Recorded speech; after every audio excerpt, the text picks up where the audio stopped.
y los invito a que oremos al Señor para que sea Él dirigiéndonos. Amén. Oremos. Amado Dios y Padre, te alabamos en este día y te damos gracias por el privilegio que nos das de estar aquí delante de tu presencia.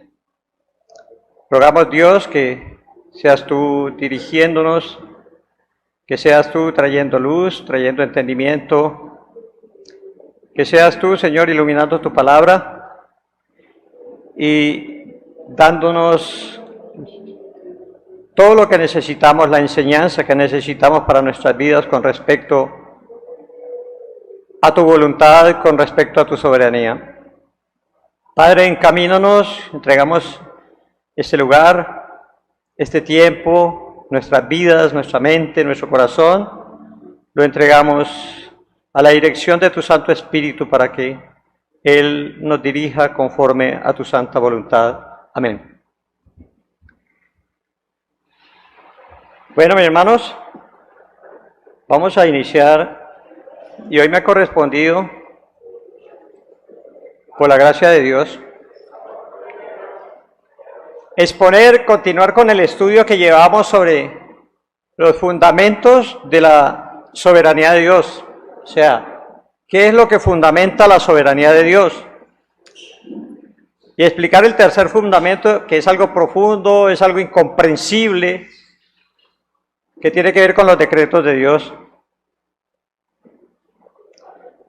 Vamos a hacer una pequeña recapitulación de lo que hemos estudiado con respecto a la soberanía para colocar nuestro estudio en contexto. ¿Amén? Nosotros afirmamos que la soberanía de Dios es la única base legítima para una fe sólida. ¿Por qué decimos eso? Que la soberanía de Dios es la única base legítima para una fe sólida. Nosotros reconocemos que Dios es rey, amén. Es rey, es dueño y es sustentador y gobernador de toda su creación. Él es soberano y dependemos absolutamente de Él, aunque muchos no lo quieran aceptar como Señor, como Rey, como Salvador. Para aclarar el tema, voy a explicar algunos conceptos. Quiero como hacer lo que dije, una recapitulación. Primero, ¿qué es ser soberano? ¿Quién es alguien soberano? Y la definición sería, soberano es alguien que se gobierna a sí mismo sin estar sometido a otro. Es alguien que tiene máximo poder o autoridad sobre algo. ¿Creemos eso? ¿Creemos que Dios es soberano según esta definición? ¿Dios es alguien que se gobierna a sí mismo? ¿Está sometido a alguien que tiene el máximo poder y autoridad sobre qué? Sobre toda su creación. Entonces, Él es soberano porque Él es el que se gobierna a sí mismo, no se somete a nadie, y Él tiene toda autoridad y todo poder para controlar su creación. Lo segundo es que la soberanía de Dios se fundamenta en cuatro pilares, perdón. ¿Cuáles son esos cuatro pilares? Sus atributos de omnisciencia y omnipotencia. ¿Qué quiere decir esto? Que todo lo sabe, que todo lo puede. ¿No sería un Dios soberano si Dios no supiera todo lo que pasa en el universo y no pudiera controlar todo? Si algo se saliera de su control, Dios dejaría de ser soberano. ¿Cuál es otro de los fundamentos o pilares? Y es su inmutabilidad. Esa clase nos la dio nuestro hermano hace 8 días, nuestro hermano Brian, que hablaba sobre la inmutabilidad de Dios. ¿Qué quiere decir inmutabilidad? Que no cambia. ¿Amén? No cambia. Dios es el mismo ayer, hoy. Él no cambia sus propósitos, Él no cambia sus planes, Él no cambia sus bendiciones, ni tampoco sus amenazas. Dios es el mismo. Su amor no cambia y su juicio tampoco cambia. Ahora, el tercero de los fundamentos o pilares que me corresponde hoy son los decretos de Dios. ¿Qué son los decretos? Ya lo vamos a explicar. Lo vamos a explicar y vamos a leer aquí para que vamos sabiendo qué son los decretos. Dice Daniel 4:35, definiendo los decretos, dice: Él hace según su voluntad en el ejército del cielo y en los habitantes de la tierra, y no hay quien detenga su mano y le diga: ¿qué haces? Esos decretos en la Biblia son llamados también su consejo, su voluntad, su propósito eterno. Y el cuarto pilar o fundamento es que el Señor es dueño de todo. ¿Estamos de acuerdo? ¿El Señor es dueño de todo? ¿Qué dice Deuteronomio 10:14? Dice: He aquí de Jehová tu Dios son los cielos y los cielos de los cielos, la tierra y todas las cosas que hay en ella. Hablar de los decretos o el decreto de Dios es hablar de su voluntad. La voluntad de Dios. ¿Qué aprendimos de la voluntad de Dios o qué sabemos de la voluntad de Dios? Hoy voy a tratar con el tercer pilar, dije, o fundamento que hace Dios que sea soberano, que Dios sea soberano. Y ese pilar está en sus decretos, o su decreto, porque es un decreto. Para poderlo entender, nosotros decimos decretos, porque es que nosotros tenemos una manera de pensar diferente a la de Dios. Ahora, los decretos de Dios tienen que ver con la voluntad de Él, con lo que Él va a hacer, con lo que Él quiere hacer. Y la voluntad de Dios tiene dos aspectos. Dos aspectos. Es importante saber que la voluntad de Dios se divide en dos aspectos. ¿Alguien sabe o recuerda cuáles son los dos aspectos de la voluntad de Dios? ¿Alguien me puede recordar? Si la voluntad de Dios se divide en dos aspectos. Primero, la voluntad de mandamiento. ¿En qué consiste la voluntad de mandamiento? La voluntad de mandamiento son los mandatos, las ordenanzas, preceptos que Dios da al hombre y que permite que estos sean violados, sean infringidos o transgredidos. Por ejemplo, un ejemplo de ello lo tenemos en Hechos de los Apóstoles 17:30. ¿Qué dice allí? Dice: Pero Dios, habiendo pasado por alto los tiempos de esta ignorancia, ahora manda a todos los hombres en todo lugar que se arrepientan. ¿Se cumple esto? Es una ordenanza de Dios. ¿Se cumple esto? Los hombres se arrepienten en todo lugar. Los hombres no se quieren arrepentir, ¿verdad? Los hombres quieren pecar, pecar y pecar. ¿Qué otros mandamientos encontramos en la Biblia que Dios demanda que sean cumplidos, pero que se pueden violar? Los encontramos en Éxodo capítulo 20. ¿Qué hay en Éxodo capítulo 20?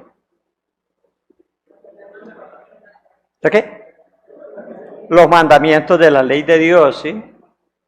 No tendrás dioses ajenos delante de mí, no tomarás el nombre de Jehová en vano, no te harás ídolos, honra a tu padre y a tu madre, acuérdate del día de reposo. Todos son mandamientos que Dios da, pero que Dios permite que sean infringidos, que sean violados, que sean transgredidos.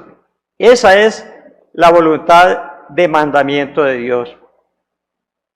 En esa voluntad, Él ordena, Él manda cosas que el hombre puede violar. Dios le permite que viole esa voluntad. Dios quiere que lo hagan, pero el hombre no lo hace y Dios lo permite. Es más, algunos de estos mandatos, Dios mismo en su palabra los ha derogado, porque han caducado. Tenemos, por ejemplo, ¿qué mandamientos de Dios han caducado? ¿Qué mandamientos de la ley de Dios o qué mandatos de la ley de Dios han caducado para nosotros en el día de hoy? ¿Cuáles? ¿Cuáles? Los sacrificios del Antiguo Testamento, ¿verdad?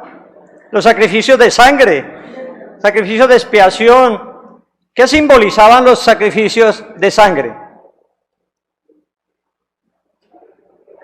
¿Qué simbolizaban? Los sacrificios del Antiguo Testamento que simbolizaban el sacrificio futuro de Cristo en la cruz por nuestros pecados. Amén. No necesitamos ahora sacrificios. Han sido derogados. También las fiestas judías. Hoy no celebramos el día de la Pascua, ¿cierto? Ni la fiesta de los tabernáculos, ni las fiestas de las trompetas. Hoy no aplicamos la ley del talión, ¿cierto? Y hay muchas leyes más que han sido derogadas por el mismo Dios, ya no rigen para nosotros en el día de hoy. Entonces, esa es la voluntad, ¿de qué? ¿De qué?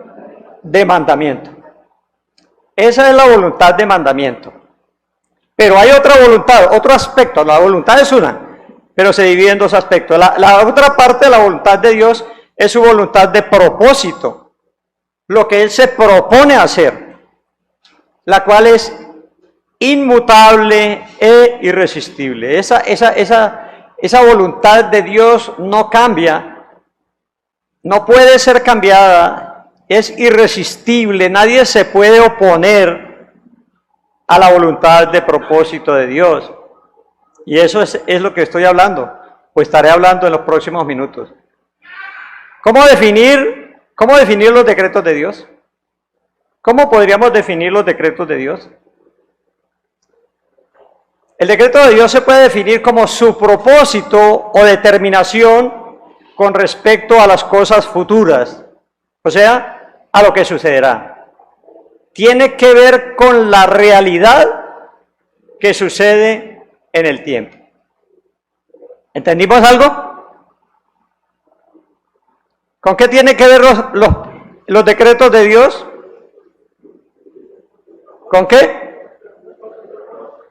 Son sus propósitos con respecto a las cosas que van a suceder, con respecto a las cosas futuras. Tiene que ver con la realidad que sucede en el tiempo. Y una buena pregunta sería, ¿de dónde viene la realidad entonces?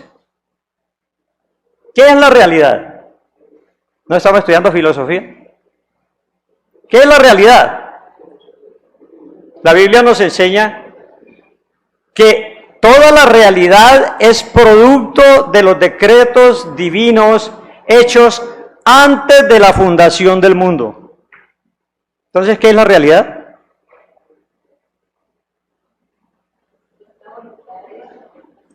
Es la voluntad de Dios que hace que suceda una cosa, ¿cierto? Y según el testimonio de la Escritura podríamos considerar la realidad como la materialización de lo que Dios decretó que sucediera desde antes de la fundación del mundo y la creación del tiempo. ¿Sí o no? ¿Dios creó el tiempo? Entonces, Él decidió que sucedieran cosas, porque Dios creó el tiempo y cuando lo creó, también estableció todo lo que sucedería dentro de él. Cuando Dios creó todas las cosas, dice, en el principio creó Dios los cielos y la tierra. Hubo un principio. Allí aparece el tiempo. Pero cuando aparece el tiempo, ya Dios había establecido, programado todo lo que iría a suceder a través de la historia del universo.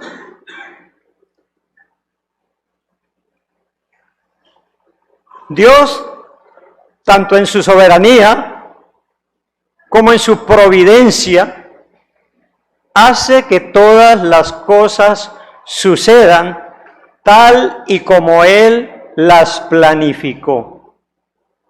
¿Ustedes creen eso? Las cosas suceden tal y como Dios las planificó, desde las cosas más importantes como las que aparentemente son insignificantes. ¿Por qué digo aparentemente? Porque para Dios no hay nada insignificante.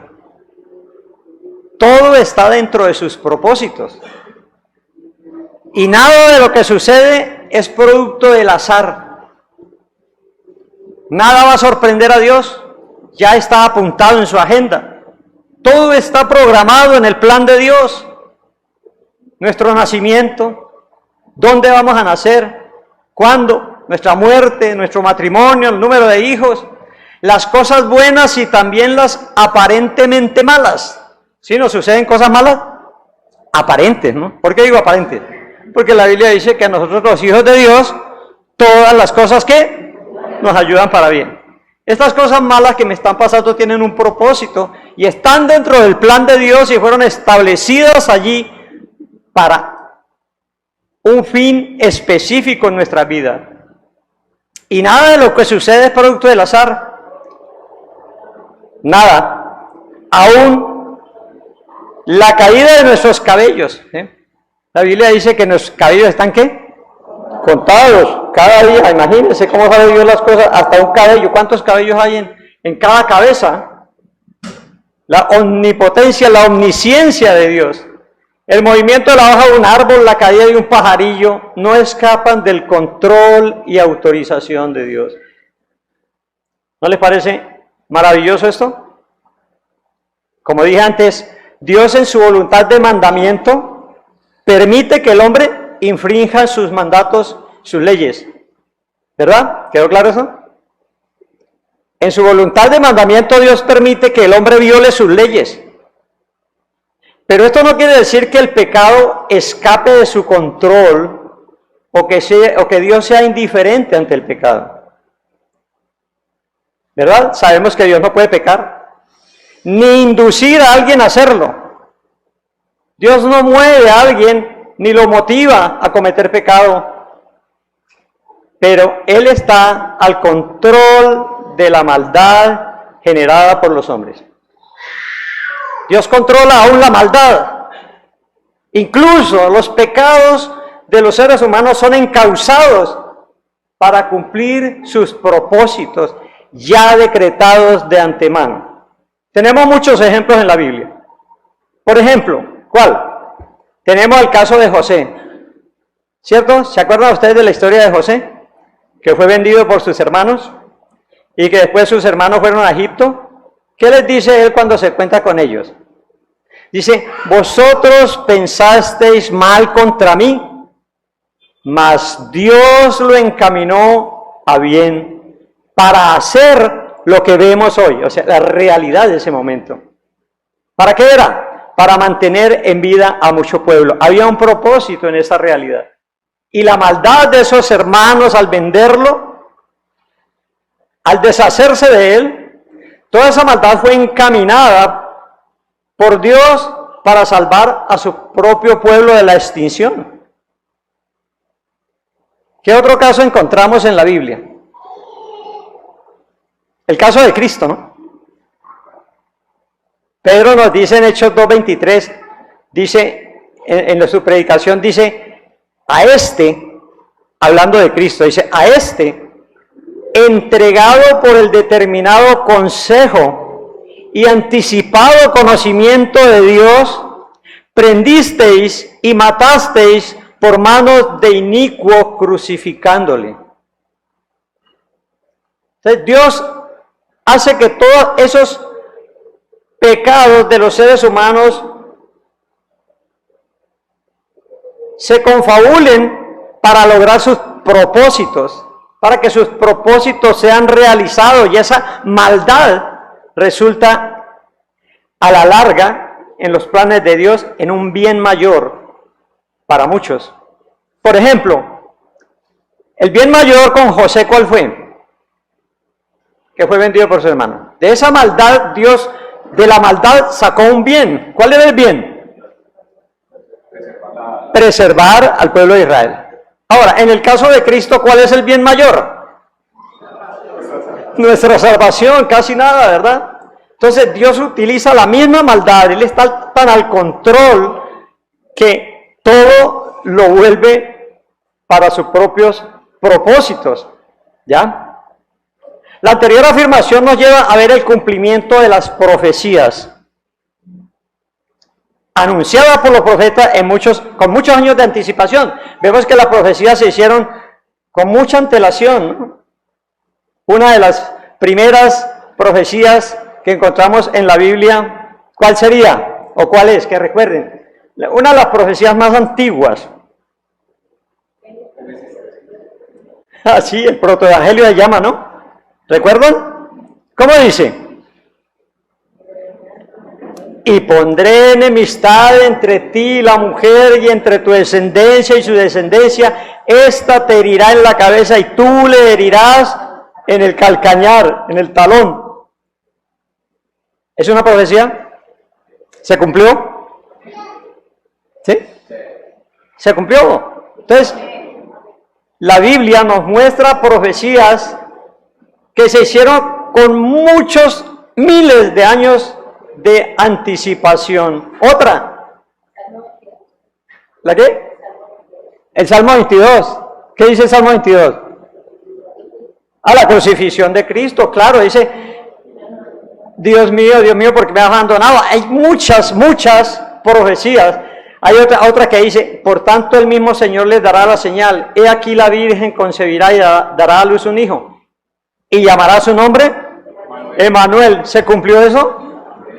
Y hay más, la muerte de los santos inocentes, la forma en que Cristo sería sacrificado por nuestros pecados fue profetizado en todo el Antiguo Testamento, la extensión del Evangelio, la segunda venida de Cristo, que no se ha cumplido, pero que se va a cumplir. La pregunta es, ¿cómo conoce Dios el futuro? ¿Qué piensan ustedes? ¿Cómo hace Dios para conocer el futuro? ¿Ah? Vea, muchos afirman que Dios conoce el futuro como si usara un telescopio. ¿Para qué son los telescopios? Para mirar a la distancia, ¿no? Allá, lejos. Entonces Dios usa un telescopio para mirar a la distancia en el tiempo y así decretar lo que sucederá. ¿Será que eso es verdad? Dios mira allá está Gonzalo, qué hombre tan bueno. Un ejemplo de ello lo tenemos en cuanto a la elección de los creyentes. Eso es lo que dicen algunos, dicen, Dios mira el futuro y ve quiénes le buscarán, quiénes tendrán sed de él, quiénes caminarán rectamente, y entonces, viendo eso, va y los apunta en el libro de la vida para que sean salvos. Eso nos han enseñado en muchas iglesias, de donde venimos. ¿A ustedes les enseñaron alguna vez eso? Que Dios veía que usted iba a ser buenecito, vea tan bueno, entonces era salvo porque sabía Dios que usted era muy bueno y lo apuntaba en el libro de la vida. ¿Ya? Entonces, eso es incorrecto, ¿no? Ese argumento no es válido, es un argumento blasfemo, puesto que si Dios tuviera que ir hasta el futuro para saber lo que ocurrirá, entonces Dios dejaría de ser omnisciente. ¿Verdad que sí? Estaría ignorando el futuro. Incluso se podría encontrar con sorpresitas que no contaba con ellas, ¿verdad? Pero Dios lo conoce todo. Si Él fuera al futuro, Él dejaría de ser omnisciente. Estaría supeditado a lo que el azar u otra fuerza determinara. Por lo tanto, dejaría de ser soberano. Recuerda que una de las bases es que Él es omnisciente, ¿no? Y si Él no es omnisciente, si no sabe qué es lo que está pasando, entonces se le sale de control todo. No puede controlar, no va a ser soberano. Sería incapaz de controlar su creación, perdiendo así el otro atributo que lo fundamenta, que es su soberanía, que es su omnipotencia. Al no saber qué sucede, que sucedan cosas, que Dios no lo sepa, si algo sucede que Dios no se enteró, puede pasar algo que no pudo controlar ese aspecto, y entonces Dios dejaría de ser omnipotente. Ya vimos que estos dos atributos son base, fundamento para ser Dios soberano. ¿Estamos claros? Bueno, resumiendo, puedo hacer una pregunta. ¿Quién creó el tiempo? ¿Lo creó Dios? ¿O es el tiempo algo que Dios descubrió por casualidad en el transcurso de la eternidad? Dios creó el tiempo. ¿Qué respondemos? Sí, Dios creó todo. También creó el tiempo Y si es creador del tiempo, también es creador de los eventos que suceden en él. Ahora, hemos hablado de los decretos de Dios. ¿Qué son los decretos de Dios? Es la materialización ¿de qué? ¿De la qué? De la realidad, ¿cierto? Que hubo un accidente de tránsito, esa es una realidad. ¿Dios tuvo que ver algo con eso? ¿Sí? Porque es que en muchas partes nos enseñaron que Dios era el que hacía las cosas buenas, pero que las cosas malas que pasaban a los seres humanos, Él no las hacía. ¿Cierto? ¿Nos enseñaron eso o no? No, Dios lo malo, eso no es de Dios, eso no viene de Dios, no puede venir de Dios porque Dios es amor, Dios es muy bueno, eso no puede ser de Dios. Eso es del diablo. Pero Dios está al control de todo, aún de los accidentes, de nuestra enfermedad, de las cosas difíciles que nos pasan en la vida. ¿Por qué? Porque Él tiene un propósito en nuestras vidas con eso. Cuando uno pasa por circunstancias difíciles, ¿qué es lo primero que hace? ¿Qué hace usted cuando tiene problemas económicos o cuando se le está enfermo para ir al hospital? Yo veo en WhatsApp muchas cosas. ¿Qué es lo que hacen? Pedir oración, orar, buscar a Dios. Y eso está dentro de los planes de Dios. Él permite que rodemos, que nos fracturemos, que nos dañemos. ¿Para qué? Para que en nuestra angustia y en nuestro dolor levantemos la mirada al cielo y busquemos a Jesús. Esos son los propósitos de Dios. Ahora, vamos a mirar cuáles son las características de los decretos de Dios. Y ustedes me van a ayudar. Yo voy a leer un versículo y ustedes van a decir la característica de los decretos de Dios. En Efesios 1:4 dice así: según nos escogió en Él antes de la fundación del mundo para que fuésemos santos y sin mancha delante de Él. Eso es un decreto. ¿Cuál es la característica de ese decreto? ¿Ah? Es una predestinación, sí. Él nos predestinó. Hay que aclarar que Dios ha predeterminado todo. O sea, todo va a suceder tal y como Dios lo ha planificado. Y la predestinación es una parte de la predeterminación de Dios. Dentro de lo que Él ha decidido hacer en la vida, en el mundo, Él también ha decidido que va a salvar a algunos seres humanos y a otros los va a dejar que se pierdan. Eso es la predestinación, está dentro de la predeterminación. Entonces dice, según nos escogió Él, ¿desde cuándo? Antes de la fundación del mundo. Entonces, ¿qué característica vemos allí? Que esos decretos son ¿qué? Eternos, ¿sí? Son eternos. Ahora, Romanos 11:33 dice, oh profundidad de la riqueza, de la sabiduría, de la ciencia de Dios. ¿Qué nos dice allí? ¿Qué característica podemos ver allí? Vuelvo y lo repito. Oh profundidad de la riqueza, de la sabiduría y de la ciencia de Dios. ¿Ah? Sabiduría, ¿verdad? Sus decretos son sabios. Son decretos de un Dios omnisciente que todo lo sabe. Entonces no se va a equivocar. No hay plan B en los decretos de Dios. Ahora, el otro dice, así Isaías dice en el 40:13-14 dice, ¿quién enseñó el Espíritu de Jehová o le aconsejó enseñándole? ¿A quién pidió consejo para ser avisado? ¿Quién le enseñó el camino del juicio o le enseñó ciencia o le mostró la senda de la prudencia? ¿Qué podemos ver allí? ¿Está difícil? Que los decretos son libres, de libre decisión de Él. No se los impone nadie. A Él no lo aconseja nadie. Él no tiene que consultar con nadie para sus propósitos. Y en cuarto lugar, dice, Isaías, mi consejo permanecerá y haré todo lo que quiero. ¿Qué nos enseña esto?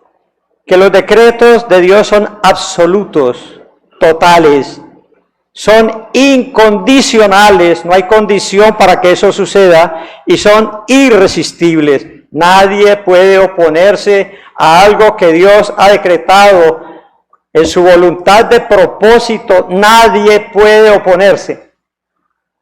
¿Amén? Ahora, hermanos, ¿de qué nos sirve todo esto? ¿De qué nos sirve todo esto que estudiamos? ¿De qué nos sirve conocer que Dios es soberano?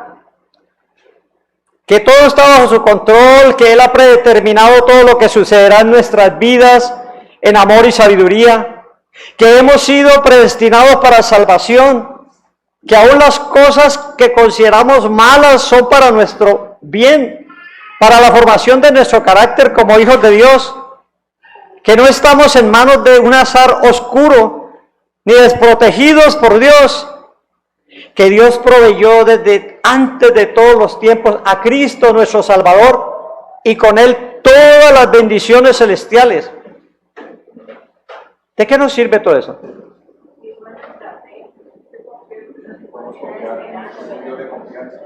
¿Podemos confiar en eso? ¿Podemos confiar en un Dios que todo lo predeterminó para nuestro bien, que nos predestinó, que nos eligió, que vino a buscarnos y a salvarnos? Esto debe ser motivo de mucho gozo, hermano, de mucha seguridad, de mucha confianza en ese Dios Santo, que tiene todo conocimiento y poder para cuidarnos y sostenernos. Debe ser motivo de alabanza y adoración a nuestro bueno y grande Dios, y clamar como clamó Pablo. ¿Qué dijo Pablo? Porque de Él, y por Él, y para Él son todas las cosas. A Él sea la gloria por los siglos de los siglos. Amén. Que Dios les bendiga, mis hermanos.